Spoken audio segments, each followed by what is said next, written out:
You are listening to the Hiking Radio Network, where we talk the walk with shows by hikers about hikers for everybody.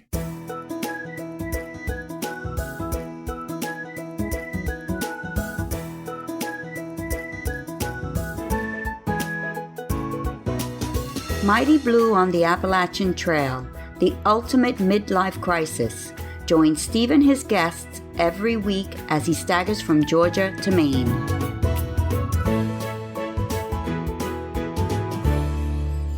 Hi everybody, it's me again, Steve Adams on Mighty Blue. You're listening to my podcast. This is Mighty Blue on the Appalachian Trail, the ultimate midlife crisis, where we hear from people who love hiking or have loved hiking over the years. Some of them have a story about a Triple Crown adventure, while others, like today's guests, have written to me and sparked off a conversation that I'd like you all to hear. Our guests today are a husband and wife team from Puerto Rico. They are Emanuel and Karen Bravo. Emanuel, probably fed up with me bemoaning that I couldn't do the John Muir Trail, decided that I needed the proverbial kick up the backside and sent me a detailed email as to how I could cope with everything a whole lot better. As you're going to hear, Emanuel is a man who loves life, a man who loves to laugh, and a man who's been lucky enough to have found a woman in Karen who makes the perfect hiking partner for him. You'll hear from this wonderful couple in a moment. As you learned last week, Katie is starting to wind down her hike of the Appalachian Trail for this year, and she's really loving these final days. Luckily, she's been blessed with gorgeous fall weather, and it looks like that great weather will hold as she approaches Damascus before heading home for the year. I caught up with her at Boots Off, a terrific hostel near Hampton that everybody should try out if they're doing this hike. Katie will be along after the Bravos. And finally today, Winton Porter meets an older woman at Mountain Crossings who confides in him. It's a tragic, touching and inspirational chapter in Winton's book, Passing Through. So let's get to it. Here are a very sweet couple, straight from Puerto Rico. It's Emanuel and Karen Bravo. Today, we've got a couple from Puerto Rico on the show. First time, I think. This is Emanuel and Karen Bravo. Hey guys, how are you? I'm fine. How are you, Steve? How are you, Steve? Pleasure to be here. Emmanuel's got a massive smile on his face. So he's been listening to the show. He said, in fact, Emmanuel wrote to me, and it was quite the email, and he titled it "Unsolicited Advice for your next Sierra attempt." So naturally, I was quite intrigued, but the intrigue grew when I read it because Emmanuel also gave me a few salient facts about himself. He wrote, "I live in Puerto Rico at sea level. Our tallest mountain is less than 4K. I've never partaken of team sports. I'm married without children, and I was grossly overweight when I started my training." So tell us, Emmanuel, that doesn't sound like an ideal combination of factors for a hiker. Tell us how you got into hiking.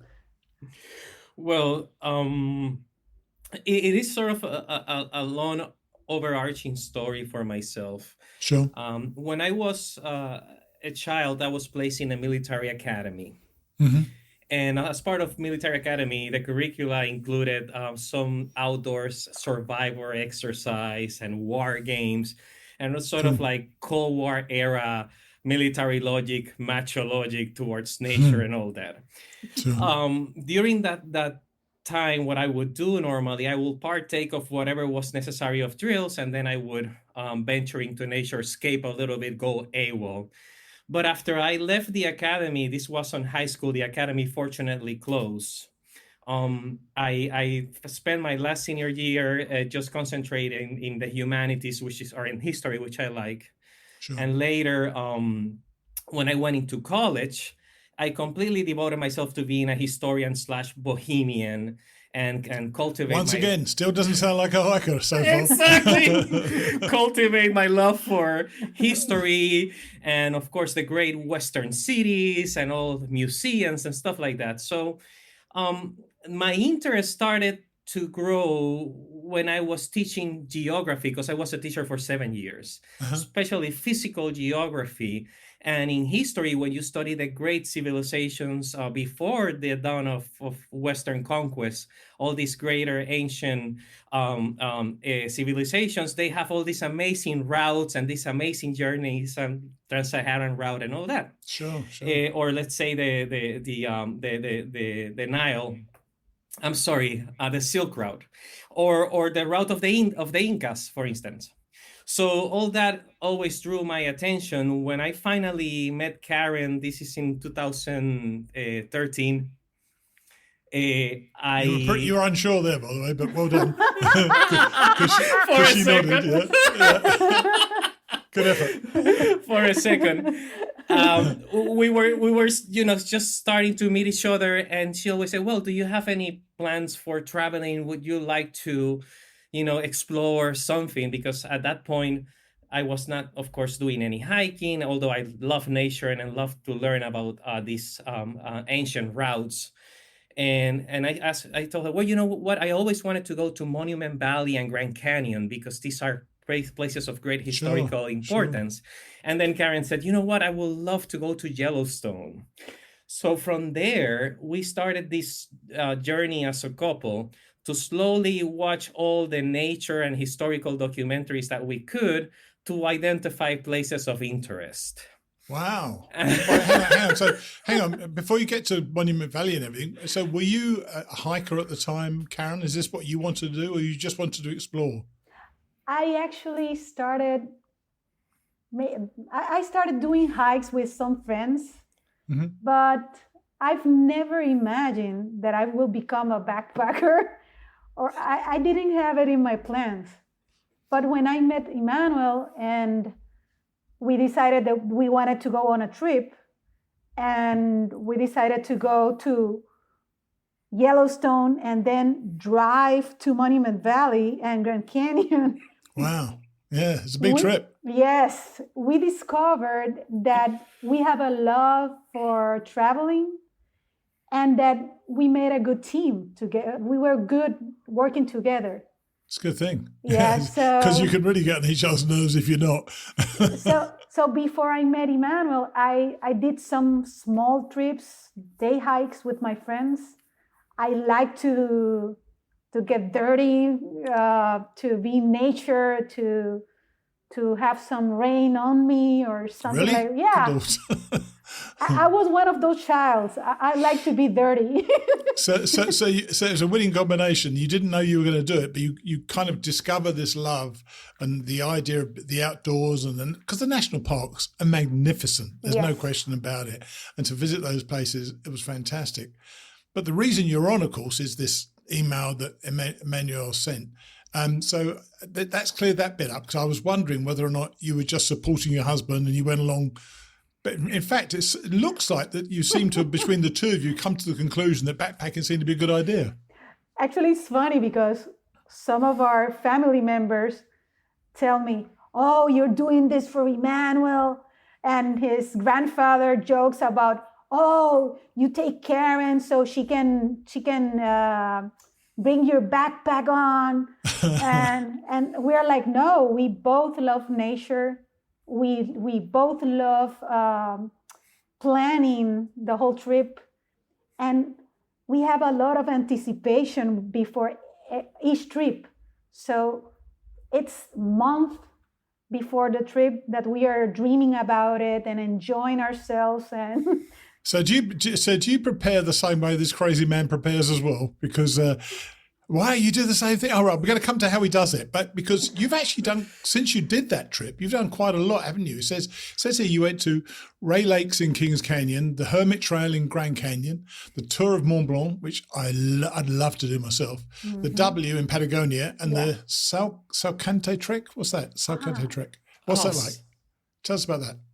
Oh, yeah. Before that, I just want to tell you, Steve, that my grandfather says to me whenever we post in social media our trips, and I always take photos of Karen walking with the backpack, and my grandfather says to me, you know what? I'm very proud of you, grandson, because you have achieved something that I only dreamed of, which was to have my wife carry my stuff in the wilderness. All right, too. but the Salcantay Trek is a beautiful historical trek that it's part of the ancient Inca Trail. Yeah, exactly. yeah. But it's one of those trails that you can actually do by yourself. You don't have to pay the special permits or guides. And it takes you all the way from a town called Soraipampa. And you start creeping and climbing from, I believe, about 6,000 or 7,000 feet all the way to getting across the Salcantay Pass, which is about 15,000 feet. Wow. From there, you start traversing beautiful, massive alpine country surrounded by these glacier-covered mountains. And then you go down to what they call La Selva, which is back to the greenery where the coffee lands are located in Peru. And then you walk all the way to Aguascalientes, where Machu Picchu is located. All right. So you actually went to Machu Picchu as well? Yes. Right. Wow, that sounds like quite a trip. And I'm going to keep returning to your email because it was such an interesting email to me. Because in 2021 you put the John Muir Trail on your list. It's the things what kind of things you want to do, and I know that your weight was a concern for you, and you blamed, of course, as everybody does, the extra weight on the pandemic. Quite right. So it's always a great excuse. How did you get? Because you had quite a complicated way of going about losing the weight that you wanted to lose. Talk about that. You actually downloaded an app to help you do that. Yes, we tackled this problem with two strategies. It was a two-pronged approach. Number one was, of course, caloric intake and what we were ingesting in terms of calorie and the way we wanted to achieve. And the second one was exercise. And as I mentioned to you before and in the email, I was never a sports person. I never had a habit of, go running and go to the gym and all that. Sure. So I only get a little bit prepared in exercise-wise before any big trip. But by the way, once again, I'm afraid the audience can't see this. Karen just pointed it to herself. She didn't need to get prepared at all. She was physically fine. I actually wasn't at the gym at that time. But I had an injury in both of my arms, and I began training as Emanuel is going to explain now. All right, go on then. Yeah. So the first part, of course, was to understand how much stuff you are eating throughout the day or drinking and all that. Yeah, it's a frightening number normally. It's a frightening number. So I mean, I started by weighing 235 pounds. Now, according to normal American wholesome standards of how much your height and how much you are and how much you weigh, my max weight is supposed to be 200 pounds. Or you needed to be 9 foot tall. Exactly. So the exercise portion of the equation was, of course, to do the stairs, and we live in a 21 level building. Wow. And at almost zero sea level in terms of height, and the gym was closed because of the pandemic. Of course, yeah. So we were yearning to travel and to do a backpacking trip. And in fact, in 2020, we had scheduled what they call the Grand Sierra Trail, which traverses west to east towards Mt Whitney. It's like 60-something miles. Yeah. But I think it's the High Sierra Trail. The High Sierra Trail, exactly. Sierra Trail. Yeah. Yeah, so we had that on schedule with some other little trips in Oregon, and we were ready, and then suddenly everything changed. The story. So for this one trip, I was very ambitious. I said, listen, we've been hibernating in this apartment for so long and just eating our way through that I want to go there and we have to conquer nature. So we were, of course, banking on the possibility that maybe we're going to get that John Muir permit or not, but we were going to do it. So one way or the other, we're going to get to the Sierra. You don't sound like a man who is going to be turned down for anything, I've got to tell you. Exactly. You're an enthusiast, definitely. No, and the thing is that I am the one who keeps his fire on. Because I don't know about how that translates, but by the way, it's just that I don't like him to give up. All right. And okay. I'm always saying, no, we can do it. Good, it's gonna happen. Good. It's gonna happen. And if not, we will make another plan. Yeah, I understand that. So, I was once married to a Puerto Rican. I understand that, how that goes, yeah. Anyway, carry on. So the conditioning comes with the stairs. So why the stairs? Well, it's the exercise that if you do too fast, if you go too fast, too rapidly, too many, you are easily exhausted and you are diminished. The exertion takes all over you and it suddenly takes you down. But if you do it slowly and you try to achieve all the stairs and all the stories of the building as possible, and we're talking about here 21 stories, then you have to pace yourself and pace your breathing and go slowly into your heart rate. So suddenly, this is the first time in my life that I grew an awareness, and I'm right now, 45. I grew an awareness of heart You're a kid. rate. What are you talking about? You're 25 years younger than me. So I grew an awareness of heart rate and my breath in conjunction with my body movement and going up the stairs. Hang on, this is the bit that really, really got me, because I had to read it 2 or 3 times before I realised what you were saying, because you actually said it helped me develop a notion of how much fuel I was burning per effort. Oh, yeah. A skill that helped me later in my walk. So speak more about that, because that's such an interesting idea, because frankly, most people, when they do exercise, they just run up and down the stairs as fast as they can and down as fast as they can. But you were very deliberate about how you were doing it, weren't you? Mm-hmm. Yes, and Karen can add to this, but the notion is that this Lucid application tells you how much calories you have burned throughout the process of your exercise. Right. And in this case, this is counted as a Stairmaster. So, for example, if I have a budget of 1,800 calories, but I know I am burning about 700 or 600 calories in that 1 hour that I was able to climb. Let's say now I am climbing up to 8 times up and down. Oh God, this sounds awful. So that tells me the amount of effort and the amount of exertion that you're placing is going to burn within this time continuum, this amount of calories. So how are you going to push your body, whether you're going to do it, fast or slow or at a medium pace, will dictate how much your heart will start burning and how are you going to sustain your pulse. The ideal, I became aware that the ideal beats per minute in terms of heart rate was the aerobic exercise, which you sustain around 139 to 127 beats per minute in your heart rate. Yeah. So then you start understanding all these relationships and try, of course, the key to avoid that exertion or to manage the exertion. So whenever you feel that you're going to gasp for air, that moment where you're going to feel you're going to fall on top of your trekking post, that's what you want to avoid. So when we went to Salcantay Trek in Peru, I didn't do any exercise. So it took me a long while to rest and to gasp, just to catch my breath.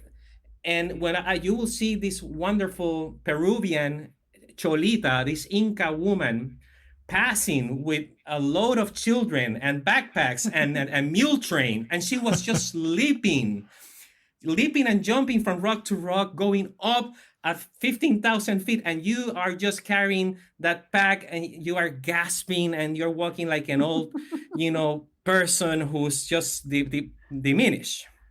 And that exactly was the exertion. So the strategy is that if you can manage those steps, that each step proportionate to your breathing, and you don't go to that exertion, then you can actually decrease your pulse, maintain your speed, and maintain that flow of oxygen that is comfortable for you enough to walk. And of course, if you have a good, a podcast like the Mighty Blue or the Outside podcast or the Dirtbag Diaries, you can start dreaming about all these beautiful places that the people are visiting and hiking, and that keeps you into the rhythm. Quite right too. But hang on, I'm so interested in this. So and I'm sure people know this, so I'm the dumb one here. So you basically, the thing is controlling your pulse rate, isn't it? It sounds to me like once you can control your pulse rate, you can then enjoy those climbs as opposed to, as you say, literally bending forward and breathing every 10 steps. Yes. And so did that mean necessarily you were slowing down, or did you just work at the pace that kept your pulse at a certain level? You understand this, don't you, Karen? I know. I thought it was for Emanuel. No, but you were thinking about it. Go ahead, Karen. Oh yeah, no. I'm gonna add something after you answer that. No, but definitely, it's a second portion. Is that you are aware which speed and amount of effort is enough for you to enjoy your walk and to be present at the moment. So that allows you to have this synchrony with your effort and your own consciousness of your surroundings. Because remember, and you know this, I mean, you did the Appalachian Trail, and all the testimonies and the information that I have read is that at some portions, the bouldering and the amount of roots and stuff that you guys have to climb are, something that requires attention and all that. Sure. To me, when you are in control of this rhythm, this synchrony between your lungs, your legs, your arms, your consciousness, then you can pay attention to that boulder that you have to climb, to that very long step that will require hopping in, to that moment when your partner, in my case, Karen, needs assistance in moving her or assisting her in that very long step. Right. So it's the closest I have come to Buddhism. Right, I bet there aren't many Buddhists in Puerto Rico, are there? There are some. So you're going to add something, Karen, sorry. Yeah, I was going to say that you pace yourself and you can enjoy more of the views. You enjoy your breathing. And when you are walking with a partner, you became conscious of the other person. And Emanuel and I, since we walk together, I'm the one in the front because I'm the one with the shorter legs. I'm the slower one. I'm the shortest one. So it's difficult for me to go at his pace. So you set the pace. Yes, right. I'm the pacer. and did you check your own pulse as well to make sure you were as comfortable or not? Actually, no, because I got this after our last. Oh, right. She's probably got an Apple Watch or something like that. Yeah, Garmin. A Garmin, right? Yeah. So now when you go though, are you now aware of your pulse or how you're feeling all the time? Yeah, I do. And the thing is that since I didn't have this before, I just listened to my body.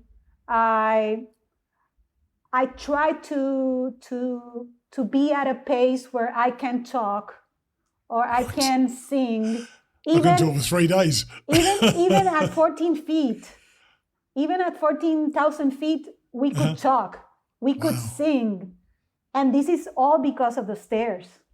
Wow, isn't that amazing that an apartment building in Puerto Rico prepares you for this? So let's talk about the hike now. You got out to California, and I presume now, because you'd prepared, you'd lost weight. How much weight did you lose, by the way, by going up and down stairs, Emanuel? I went. I lost 40 pounds before I reached California. Wow, that's like a significant amount of weight to lose, isn't it? Really, as well, just from walking up and down the stairs. Yeah. But so you were physically ready. Were you nervous at all? Because I've always thought you can prepare.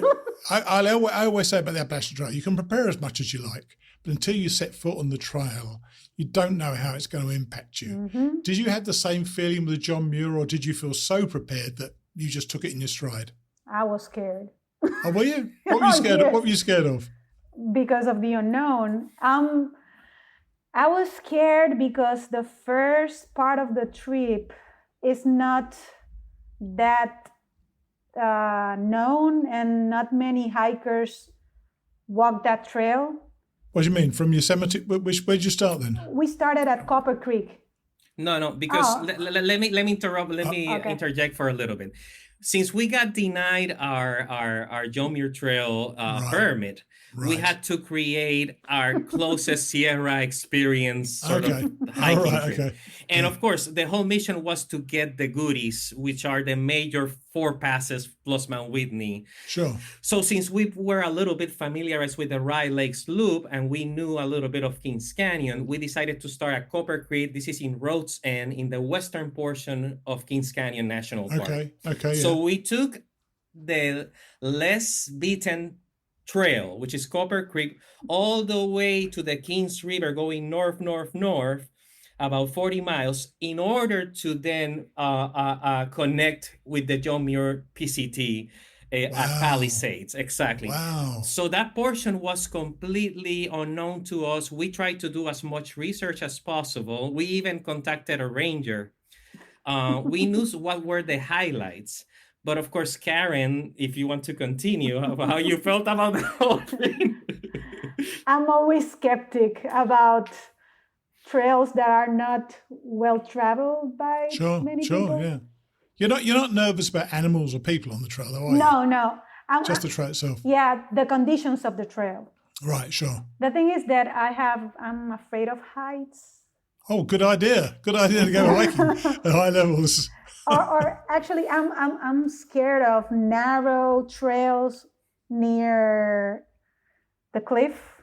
Yeah, I feel you. I know that feels you. And if there's snow, it's worst. Yeah, sure. Yeah. Since I slept in Mont Blanc. All right. And I have a kind of PTSD because of that. Oh my gosh! Yeah. Oh dear. That doesn't sound good at all. The thing is that I was scared of this part of the trip because of the drought in the Sierra. Sure. And the many unknowns as to the water sources. Yeah. Or how steep it was gonna be.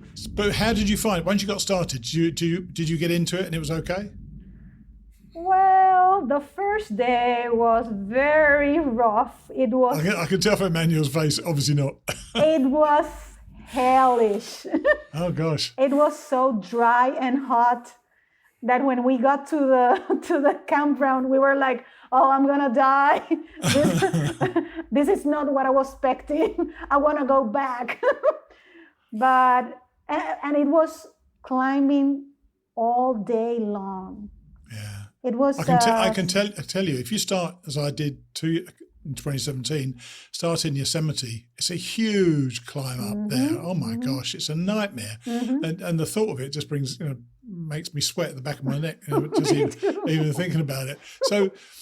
So you got over some of those early fears. You had a tough first day, but you're still coping fine with the altitude and the various exercises you put in and make yourself ready to go. How were you coping with everything? Was your breathing good? Yes, it was good. We could do the whole way up. It was how many feet, Emanuel? 5,000? Yeah, on the first day, we started at Rhodes End, which is about 4,000 feet, and we climbed all the way to about 10,000. Yeah. Oh, wow, that's a lot. Yeah, on one day, and it was 9 miles. So it was 9 miles, continuous miles until that first campsite. And then from there, we camped near Granite Lake, and this was 10,000. So we went ups and downs between the 8,000 and 9,000. So until we reached Palisade Lakes, that was the first highest night at 10,000 feet. Right. So this is on the third day. And of course, that was good. We were breathing very well. The struggle that we have those first 3 days was the hot temperatures. And we are from Puerto Rico. We know what hot means. Yeah, and we had a backpack full of food for 7 days. Mm-hmm. Oh, wow. So it was a heavy food carry. Yeah, so it was, wasn't it then? So you got over your altitude issues. Tell us about your Whitney day, because as you know, this is the thing I want to do. I want to get to Whitney. I want to make sure I get there one day, but you've done it. And it's something that I hope I'm going to do. But until then, I've got to live it vicariously from people like you who have done it. So what was it like getting up Whitney? Go ahead, Emanuel. To me, it was glorious.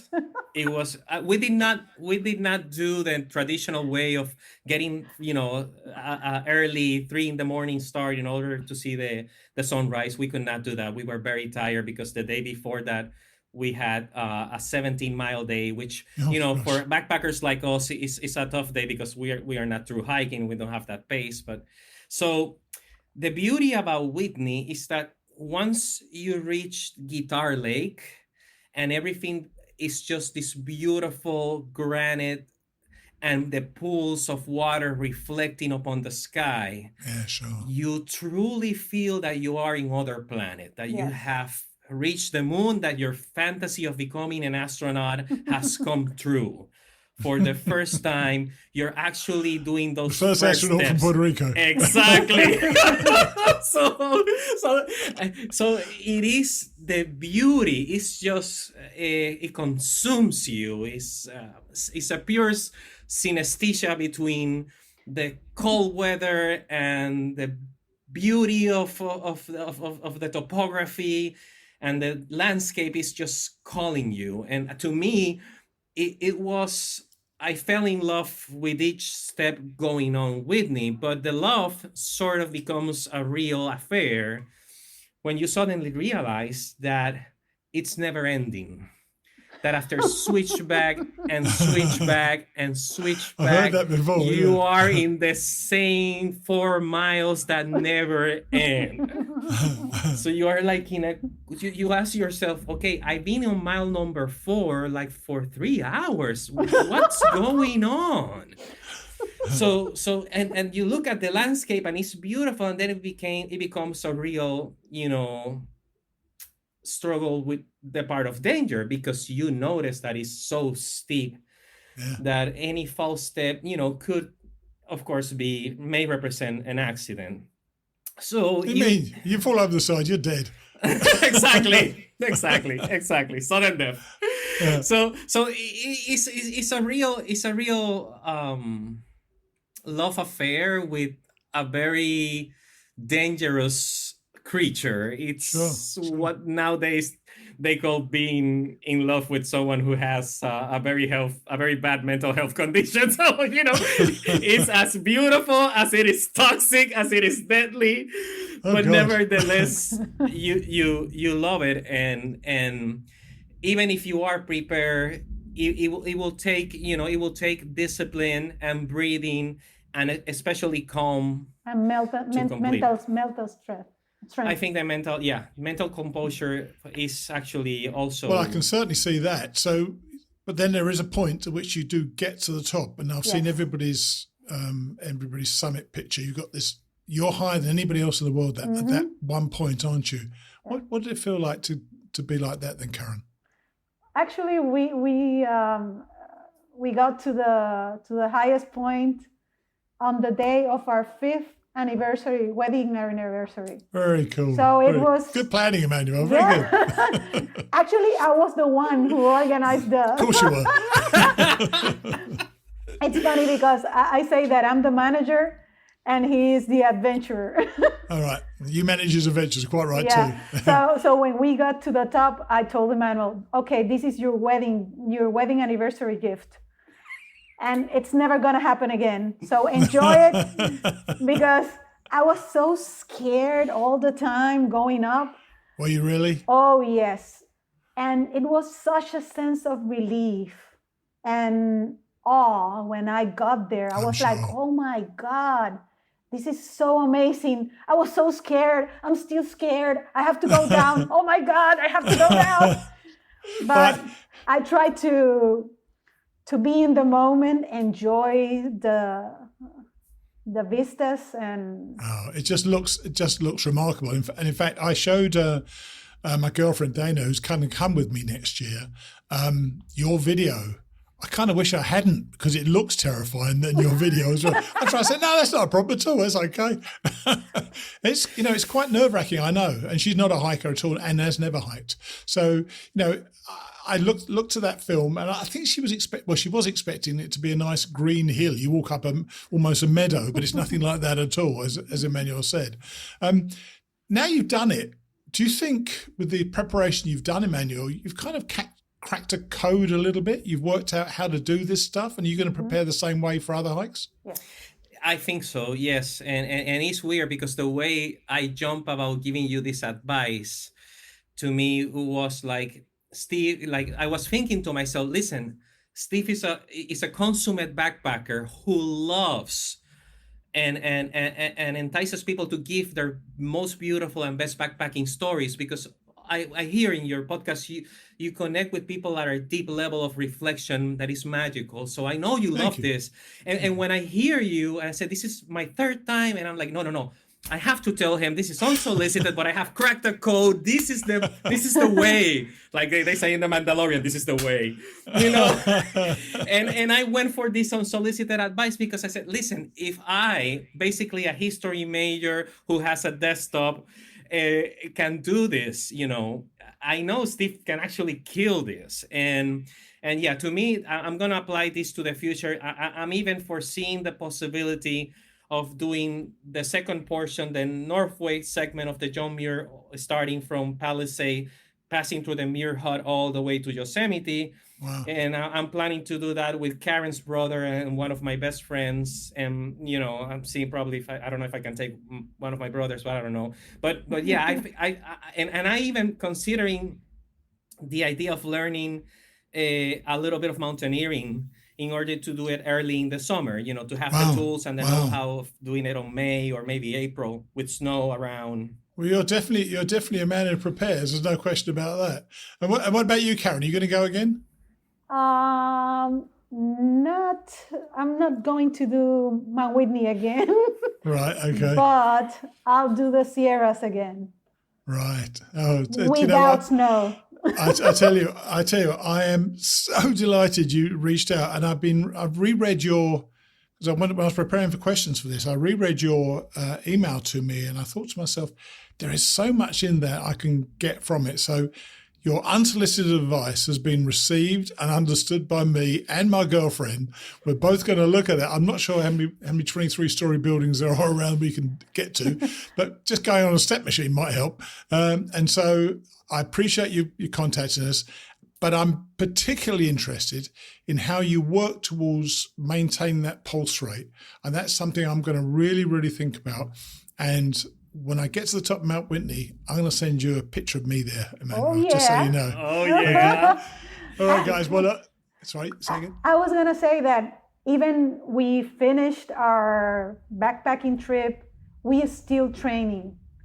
We are still training, doing the stairs, doing CrossFit. All right. So we are planning on incorporating this type of exercise to our daily lives. So when we go to our next backpacking trip, we are ready to go. Yeah, yes, which I never am. Oh, yeah. All right, guys, it's been a joy to speak to you, and I really appreciate it. And we'll speak again sometime soon, okay? Thank you for having us. Thank you for having us, Steve. Cheers. Cheers. Bye-bye. I think we may have got a Puerto Rican storm partway through for a few minutes. Weren't they terrific? I'd imagine life with Emanuel as one big adventure, and Karen compliments him so well. You know, I always appreciate the emails I get, and getting that one from Emanuel really touched me. He'd been listening to the shows for some time. He could hear how darn much I wanted to climb Whitney, and he gave me a solution. Now, whether that works for me remains to be seen, but I love that he put pen to paper, or finger to keyboard in this case, and detailed what he thought I should do to get the job done. The two of them were a delight to interview. As you all heard, we laughed at, well, pretty much everything. I wanted to remind some of you guys out there that there could be a place for you in the Hiking Radio Network. If you have an idea for a new hiking show, I'll be your support and producer as you share your stories and guests with our listeners. It isn't free, but you get a heck of a lot for your investment. You may even attract a couple of sponsors along the way to help defray costs. I'm talking with several women about their shows, but I hope that one or two guys want to step up as well. Just email me at steve@hikingradionetwork.com and we can talk more. So now, for the penultimate time this year, it's Katie. Hi, Steve. Hey, Katie. How's things?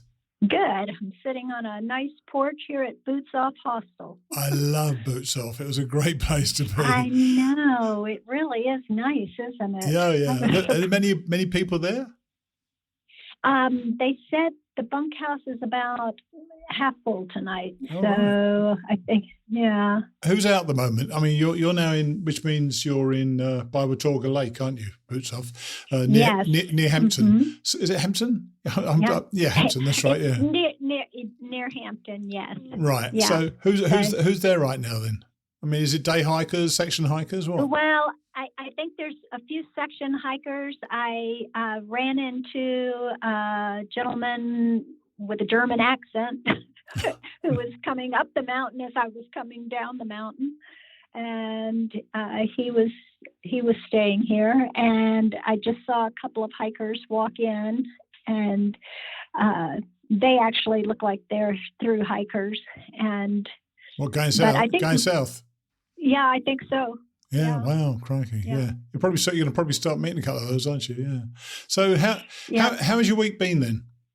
Good. I've been hiking pretty much all along since I spoke to you, so I haven't really had a day off. So the trails have been beautiful. I had one day. It was funny. I knew it was going to rain, and I just decided I was going to do it anyway. So it was about a 15-mile hike, and it was up and over Little Hump and Hump Mountain. And oh, beautiful! I love Hump Mountain. Like four of those balls, and but I couldn't see. I had no view because it was when that front came through. So it was misty rain and then blowing wind. So is that around the Rome Mountain area? It is. Yeah, right. It is. So that's one of the loveliest places to go over when it's beautiful weather, unfortunately. But that's kind of the way it goes, isn't it? Yeah, but it was still, even with that, it was still a pleasant hike. I mean, you climbed, but I feel like the trails are so well maintained that you enjoy the walking. Yes, and the moving. So very nice. It's been really nice. Now, since you told us last week about you're going to stop at Damascus, are you still at peace with your decision? Have you had much time to reflect about it? Oh, I've had every day since we spoke. No, I know you've had the time to reflect on it, but have you reflected on it though? I have definitely reflected on it, and I'm still going to go ahead. Okay. We'll finish up. I may make it past Damascus, depending on how my hiking goes. But planning to get off next weekend. Wow. Actually, this upcoming week. You don't know upcoming weekend. You don't know the date, do you? 4 or 5 days. I do not know the date. Yeah, 4 or 5 days from today. And so, there's some mixed feelings. Part of me would like to just keep going and finish Virginia. But I feel like it's the right thing. I have a few things going on physically that I want to just address. And it is. It's debilitating. There's no doubt about it. It's a debilitating thing, isn't it? Whilst it feels wonderful and everything, it can be quite debilitating. And I know towards the end, on both my hikes, I was just exhausted, and the thing I needed almost to refuel. So are you starting to feel some of that as well? It's like the body needs a little maintenance. So I do feel that way, and I feel like. Even now I'm kind of pushing myself and not taking days off. But today was a Nero. So today I did 8.5 miles. So it was really kind of nice, to know that I was going to get here and just be able to relax. Is that where you go? Did you pass the fall? Is it the falls today, Laurel Falls? Yes. Yeah. That's beautiful. And when you go round from Laurel Falls, you skirt the river around some rocks, don't you?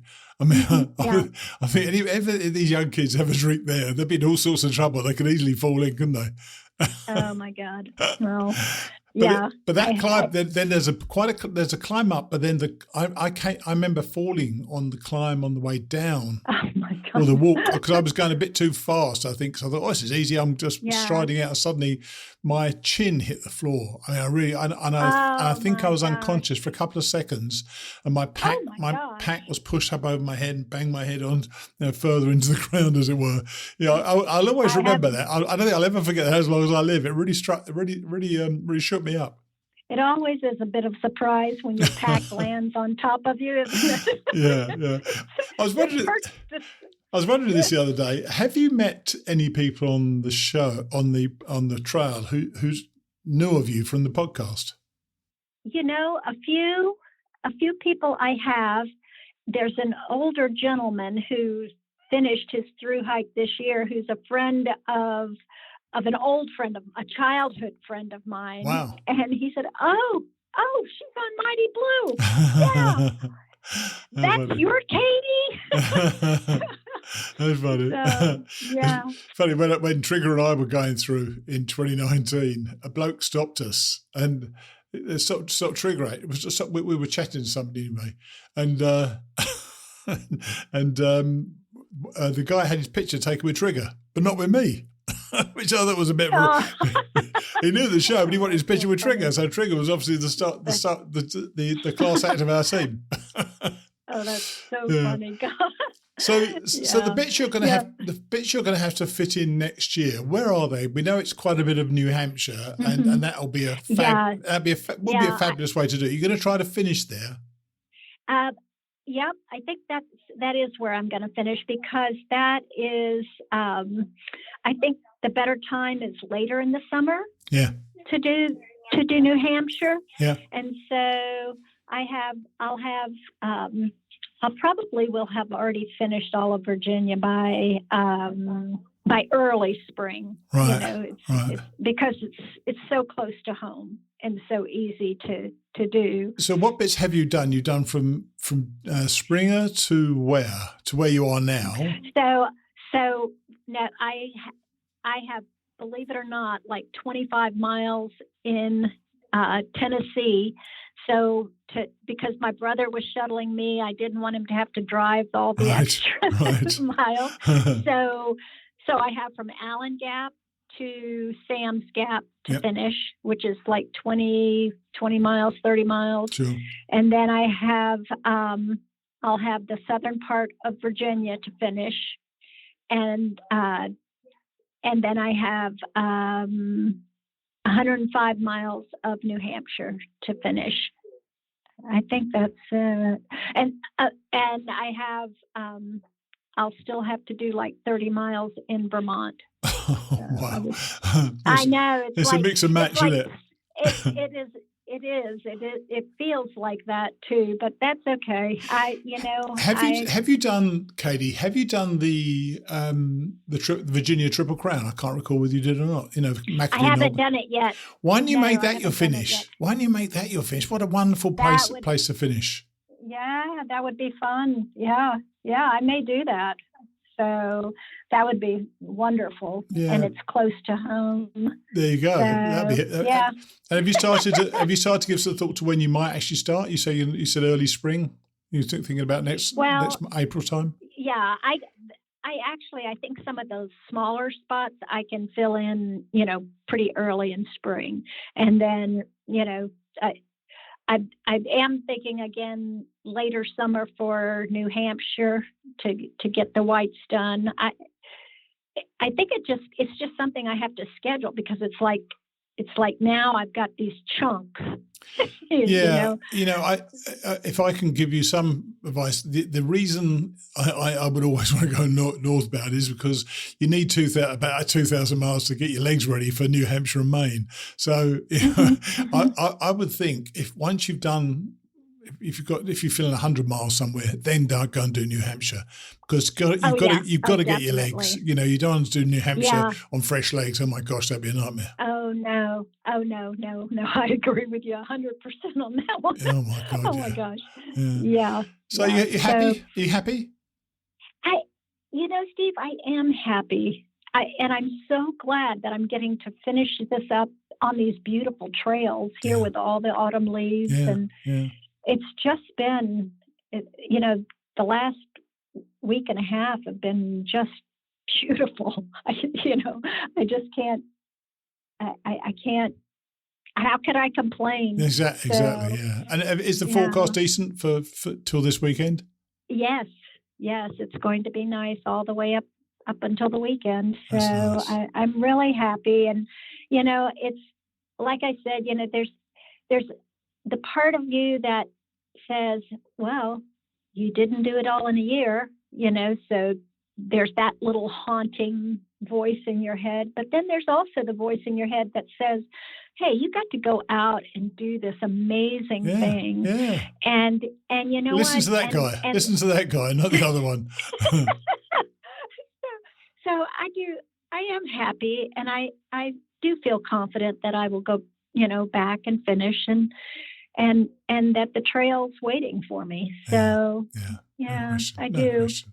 Okay. Well, look, I'm glad you're pleased with it. I know when we hung up last week, I said, well, maybe you'll change your mind, but you haven't, which is fine. And I wasn't trying to encourage you to change your mind, but you just never know. You never know what's going to happen to you. You just never know. And your journey in many ways has been a good example of you just don't know what's going to happen, because you have skipped all over the place because different things happened and you had to make decisions on the fly. And that is part of being a hiker. Yeah. So, I think what you've done is an amazing job. We'll catch up for one last time then for this year. But that next year, I'm going to catch up with you again next year when you finish. So I want to make sure we follow this through to the end. We don't want it going into 2023, but apart from that, all right. So I will speak to you next week, and then hopefully you'll be home then, and have a longer reflection and catch up. And then next year we'll just catch up with you filling in those gaps. All right. All right, Steve. That sounds great. Okay. Take it easy then, all right? All right. Enjoy the rest of your trip. Bye. All right. Bye-bye. She's certainly been all over the place, hasn't she? And I'm invested in her journey, as I'm sure many of you have been this year. I know for a fact that quite a few of you have reached out and supported her through this journey, and I thank you all for that. As I say, we'll be with her again next week. Then when she goes again in the spring, we'll be right alongside her till she finishes. Who knows where? Katie has been the perfect example for those of you who believe the hike needs to be done in a certain way. She has faced challenges, as we all do, but she's adapted to those challenges and revised her plans as she's gone along. I think she's done a great job to have started about 7.5 months ago, yet still smiling through. Go, Katie. Thanks this week go to monthly donors Betty McEnany, Suzanne Johnson and John Crowler, with today's guests Emanuel and Karen signing on to be monthly donors as well.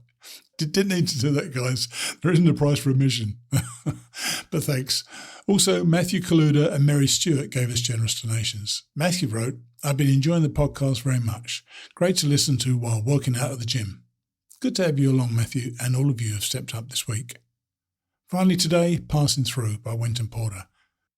This chapter is called Lorak, and it is one of the most poignant chapters I've read in the past 5 years of doing this show. One moment took my breath away and I stopped recording for a few minutes. You won't hear that because I edited it out, but it also gives some great advice that you'll all recognise when you hear it. I'll see you next week. Chapter 10.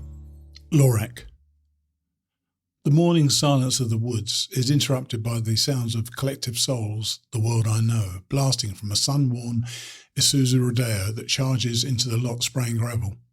The vehicle is loaded with 3 bikes dangling from the back and 2 surfboards strapped to the roof. The Rodeo swings into a parking space, and out from the driver's side leaps a man wearing nothing but a pair of green and yellow plaid board shorts, who raises his arms above his head and greets mountain crossings with a roar of happiness. Winton, I'm back, hurrah! Master Sergeant James Ingram, we call him Alpine, has the energy of 14 boys, the strength of 5 men, and the heart and demeanour of a child. He is fiendishly handsome, in a surfer way, with his golden blonde hair, close cut except for the wild sideburns, and a small strip goatee under his mouth, though he always seems as oblivious to his good looks as to his good fortune. As for good fortune, Alpine owns 3 acres in Hawaii, 2 condominiums in Miami, and property in Norway. He speaks 6 languages and can shoot the head off a squirrel at 500 yards with the right rifle. He's travelled around the world twice and served 2 tours in Kuwait, 2 in Afghanistan and 1 in Sudan. He's made successful climbs on 3 of the highest peaks in the United States. McKinley, Whitney and Elbert. He owns up to 2 very close brushes with death, one in Afghanistan when his platoon's helicopter was shot down, and one during a failed attempt to climb Nepal's Annapurna, the 10th highest mountain in the world. Hired in 2004, he's been working at our little store on and off for the past 2 years, having fallen in love with the place while on his first through hike in 2000. This is the first word of any kind I've had from Alpine in nearly 8 months. You're supposed to be here at 0830, Sergeant. It's 0832. What seems to be your problem? Screw you, sir. I leaped from the stairs and greeted him with a hefty handshake and a man-sized hug. Welcome back to civilian life, jackass. Great to see you upright. How was Sudan? I'm done with the army. If there's a hell on earth, part of it is located in northeast Africa.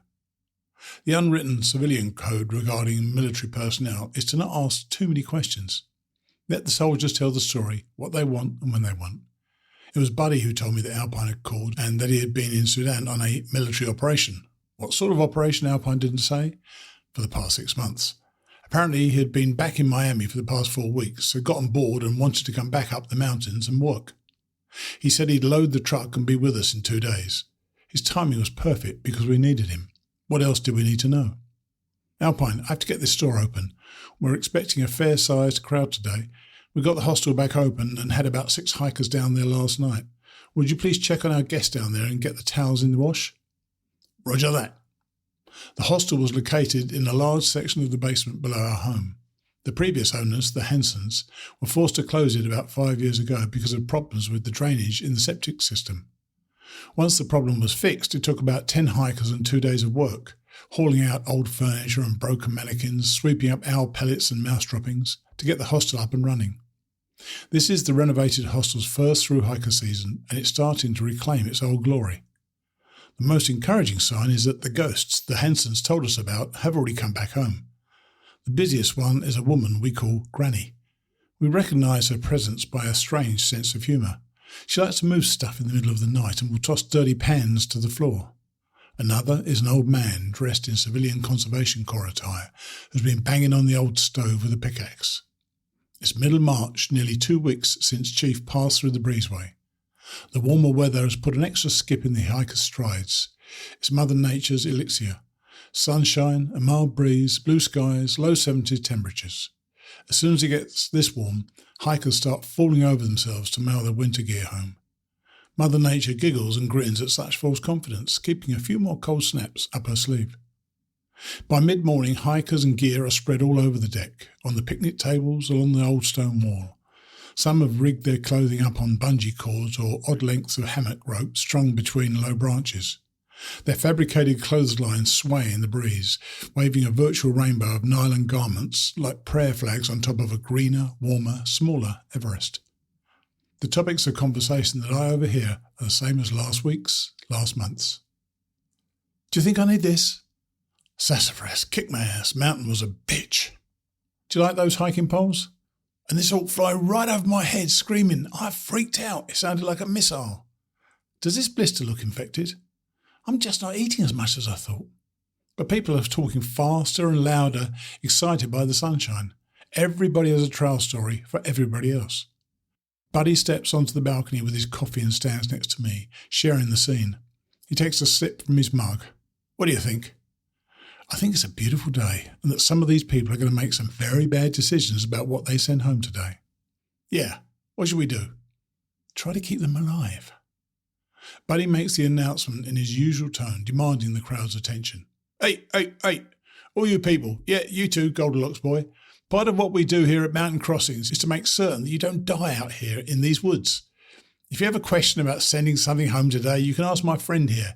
He's real good at keeping people from killing themselves. I try to wave and hide at the same time.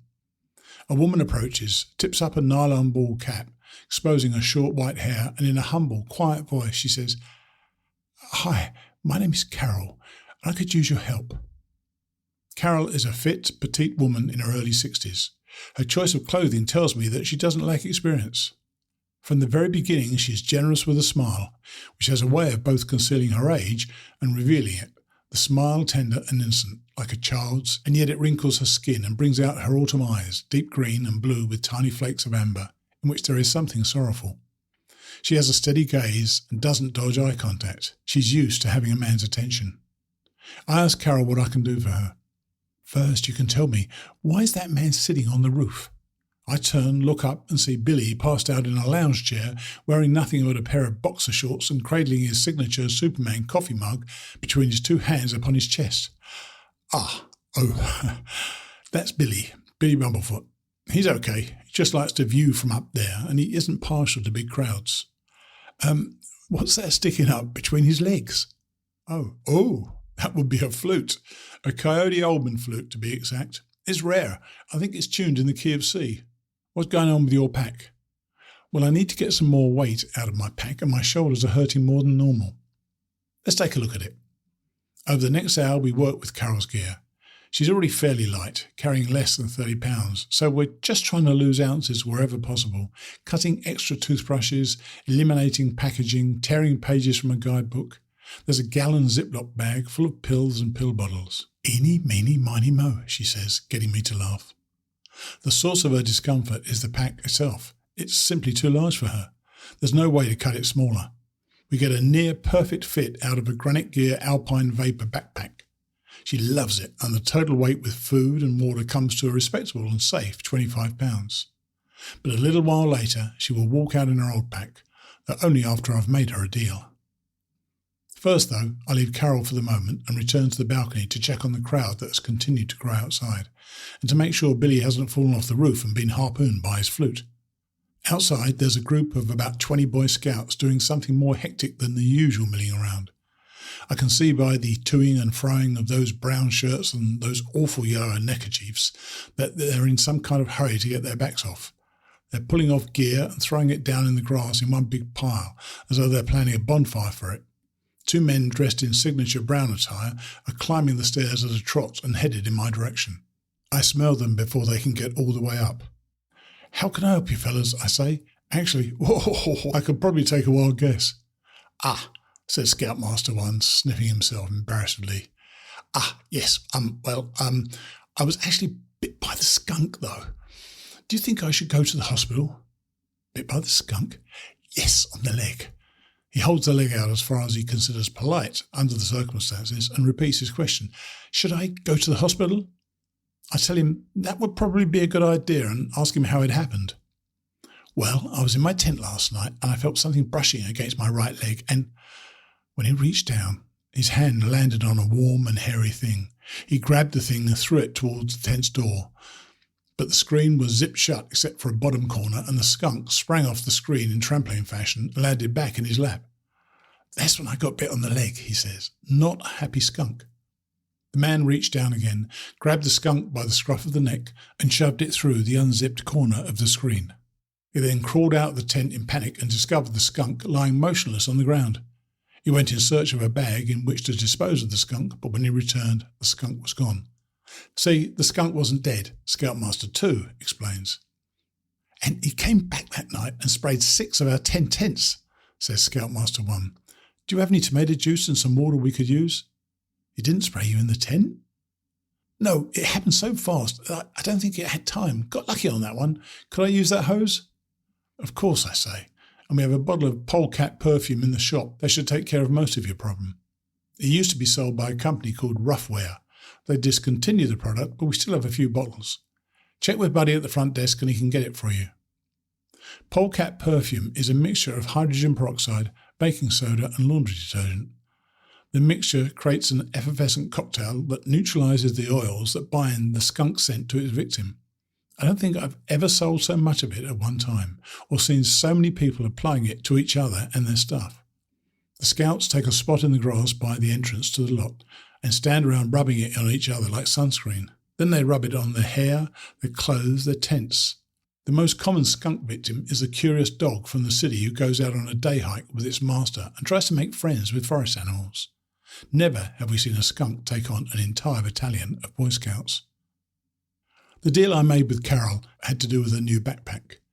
When I come inside from watching the Boy Scouts laundry party, I find Carol stuffing gear back into the ill-fitting old pack that had been hurting her. She sees me round the corner and her eyes look sad, and I instinctively know that I need to break some ice. I say, "You want to give that old pack another try? Good idea?" She hands over the new pack, sadly. Well, I really want the pack, and I know that I should get it, but I really just can't decide right now. Maybe there's no point. She stops there. Let's do this, I say. You walk the 3 days over to Hiawassee. If you get there and decide that you want this pack, give me a call. I'll bring it to you. Fair enough? You would do that? Yeah, if that's what you want. Okay, that will give me the time I need. She lets go and sits back down to carry on with the task. At the same moment, Sierra bolts into the room screaming, Daddy, Daddy! This one must be yours, Carol says. Yes, this is little Sierra. She's 7. And a half, Sierra reminds me. And a half, I correct. That half is important to her. Nice to meet you, Sierra. Sierra accepts Carol's handshake, but is distracted by the small orange shovel lying next to Carol's pack. I have one of those, she says. We use it for digging poop holes when we go camping, but mostly I dig for worms in the front yard with it. Well, that's funny. I used to dig up worms in my garden at home. Daddy, Daddy, I want to ask you something. What is it? Sierra holds out the palm of a tiny hand, exposing 2 quarters, and asks with great seriousness, Daddy, if I give you 50 cents, would you play with me? I realise that people have purchased claims to my attention with much less than my beautiful daughter is offering. The moment before she asked this, I was looking around the store, scanning for customers, a businessman. Now I'm a father on his knees. Of course, I say. I'll play with you.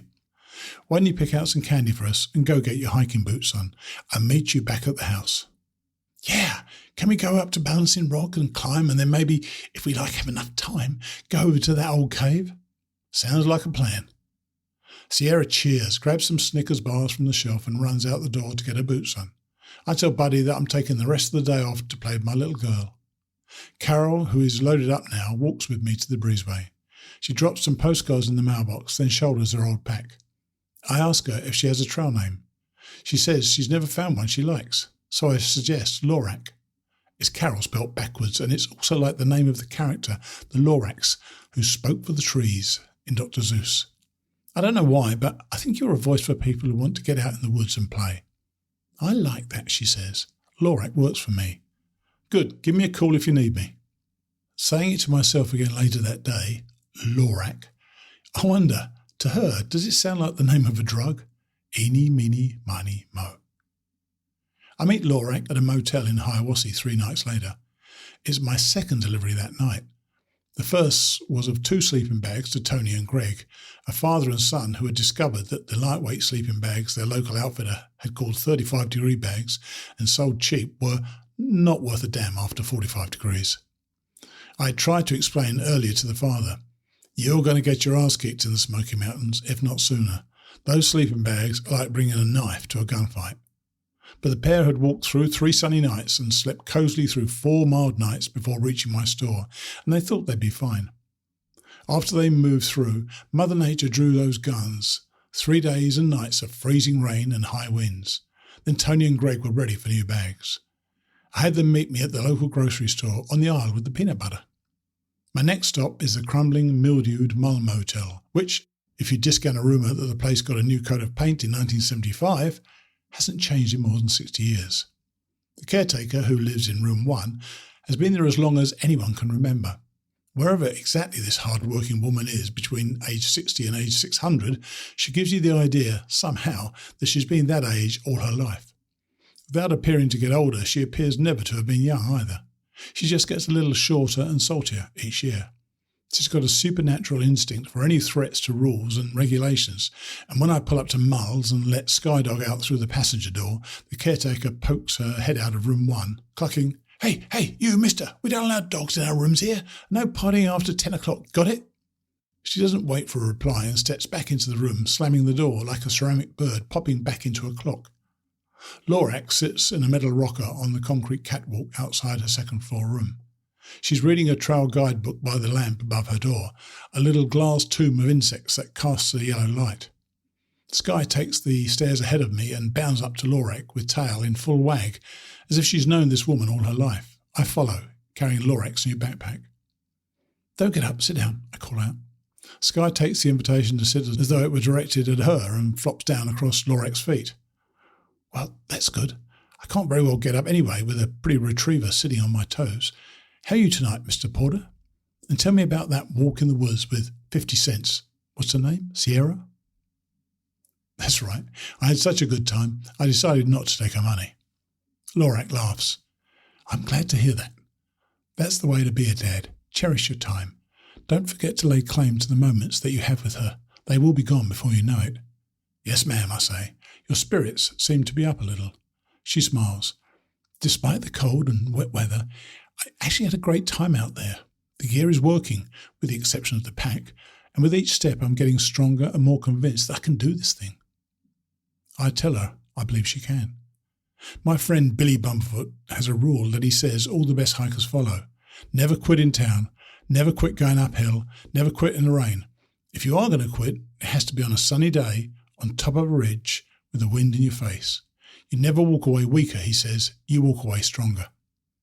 That sounds like a good rule. Well, you can take that one or leave it. Remember, it's coming from a guy who sleeps on the roof with a flute in his lap. Let's check the fit on this pack and make sure that you understand the straps and adjustments. We go into the room. Right away, I see the medicines again. The bottles out of their bag now and lined up, eeny, meeny, miny, mo, on the counter by the sink at the other end of the room. Sky, concerned as always for my safety, lies down just inside the open door of Lorak's room with her head sticking over the threshold, keeping a lookout. I instruct Sky to hide so the old woman doesn't see her in the room. She stands up, turns and jumps onto the bed. She circles and settles in the middle. Sorry about that, I say to Lorak. Sky, come on, up. That ain't much of a hiding place. That's okay, let her be, Lorak says. I'm no good at hiding either. We spend the next 15 minutes repacking Lorak's pack, adjusting straps and hip belt. Think of your pack as a stick shift, not an automatic, I tell her. As you walk, you'll be making adjustments with those straps all the time, depending on the terrain and what joint hurts. Do you want me to get that other pack mailed back home for you? No, you can have it, she says. Give it to another hiker who could use it. I won't need it again. I ask her the question I've been wanting to ask. Lorak, you're a cancer survivor, right? No, she says, and I'm unprepared for this. I was expecting my next word to be a lame congratulations, but she says, no, I'm terminal. And I can feel my heart move in my chest. As though suddenly snatched by gravity, it falls like a rock into water. Ovarian cancer, Lorak says the hideous words very quietly, protecting me from the sound. My family thinks this is crazy. They're worried, but I've dreamed about hiking this trail most of my life. Last year was my first attempt. Made it to Virginia, got sick, went to the doctor and was diagnosed. Here she pauses, waiting for me to catch up to the truth. I can't speak. The part about dying doesn't bother me, she says. It's the missing part that hurts. There's so much to say goodbye to. That might be why I'm on this trail. I'm saying goodbye to the earth underneath me, a step at a time. I've got some time left and I'm going to take in the views, feel the sun in my face and savour every step as if it were my last. She reaches over, grabs the new pack and starts stuffing her remaining gear inside, and I can see in her eyes and face the renewed commitment she feels. I haven't told anyone about this since I stepped onto the trail at Springer, she says. Thank you for taking the time to help me. Thinking I must have helped her mostly by being quiet, I decide to be quiet some more. I stand there a moment, suspecting that a hug is the next move, but not sure. Lorak rises and gives me a generous motherly hug. She lets go and sits back, rubs tears from her eyes and says with a smile, Now, don't you worry about me. You take care of your family and remember to lay claims to the moments you spend with those girls. I'll catch you on the other side someday. Finally, I have the power to speak and to smile. I have another playdate back at the house tonight, actually. I think it's finger painting night or maybe digging for worms night. I can't remember. I'd better get home. Best of luck to you. You're an inspiration. Sky jumps off the bed and spends a few moments at the petting hand of Lorak as I head for the car. I open the door for Sky and call her. Lorak comes to the guardrail to wave goodbye. I want a picture from Katahdin for the wall. You hear? She says. You got it, laughing. As I drive back home, I rewind the events of my hike with Sierra from 3 days before. She wanted to go to Indian Cave on the north side of the hollow. We bushwhacked down a steep hill and crawled through 2 rhododendron thickets. I had to carry her on my shoulder through a 100-yard patch of briars before we reached our secret spot. It's a cave by the place where 2 creeks join and become one. It was her favourite trip, she told me. That's what she always said, and I always loved to hear it. We lost track of time when we were out there past dark, exploring the cave, climbing the rocks, building stone symbols in the dirt, and collecting gems in the washouts. Sierra found her first arrowhead that day. She dug it up with her hands. She held it up to me and laughed with delight. There was mud on her hands, there were thistles in her hair, there were pebbles sticking to the skin of her knees. I was in love. This memory, I realise, is Lorac's gift to me.